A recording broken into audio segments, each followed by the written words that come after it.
తెలంగాణలో 1వ తేదీకే జీతాలనే విషయంపై అధికార విపక్ష నేతల మధ్య సోషల్ మీడియా వేదికగా యుద్ధం జరుగుతోంది. తాజాగా హరీష్ కోమటిరెడ్డి మధ్య ఇదే అంశంపై రచ్చ పతాక స్థాయికి చేరింది.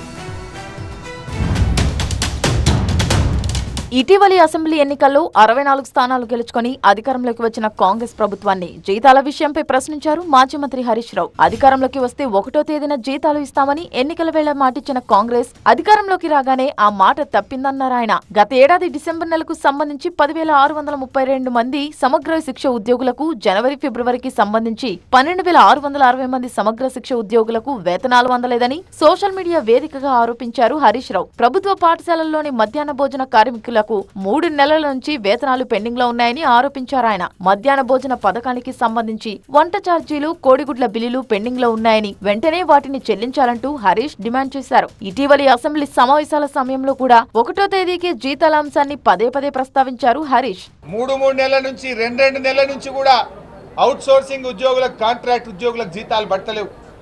ప్రభుత్వ ఉద్యోగులకు ఆనాడు మా మీద బర్దనం చేసిండ్రు, దుమ్మెత్తి పోసే ప్రయత్నం చేసిండ్రు.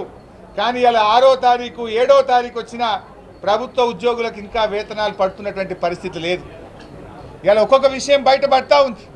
ఈ ప్రభుత్వం యొక్క నిజాయితీ ఇలా ఏందనేది ఇప్పుడిప్పుడే ప్రజలకు అర్థమైతా ఉంది. హరీష్ రావు చేసిన కామెంట్స్ కు కౌంటర్ ఇచ్చారు మంత్రి కోమటిరెడ్డి వెంకటరెడ్డి. గత ప్రభుత్వంతో పోలిస్తే ముందుగానే ఉద్యోగులకు జీతాలు అందిస్తున్నామన్నారు. బీఆర్ఎస్ పాలనలో 13, 14 తేదీల్లో జీతాలు ఇచ్చేవారని, కాంగ్రెస్ అధికారంలోకి వచ్చాక ఆ పరిస్థితి మారిందని అన్నారు. జనవరిలో 6వ తేదీన, ఫిబ్రవరిలో 7వ తేదీన, ఈ నెల 1నే జీతాలు ఇచ్చామని స్పష్టం చేశారు మంత్రి కోమటిరెడ్డి. ఇకపై కూడా 1వ తేదీనే జీతాలు, పెన్షన్లు అందిస్తామన్నారు. దీనికి సంబంధించి సోషల్ మీడియా వేదికగా డాక్యుమెంట్స్ రిలీజ్ చేసిన కోమటిరెడ్డి ఇప్పుడేమంటావు మిస్టర్ హరీష్ రావు అంటూ ప్రశ్నించారు. లోక్సభ ఎన్నికలకు గడువు కూడా సమీపిస్తుండటంతో అధికార విపక్ష నేతలు సోషల్ మీడియా వేదికగా ఆరోపణలు, ప్రత్యారోపణలు చేసుకుంటూ ఎన్నికల వాతావరణాన్ని వేడెక్కిస్తున్నారు. కౌంటర్ ఎన్కౌంటర్లన్నీ సామాజిక మాధ్యమాల్లోనే జరుగుతున్నాయి.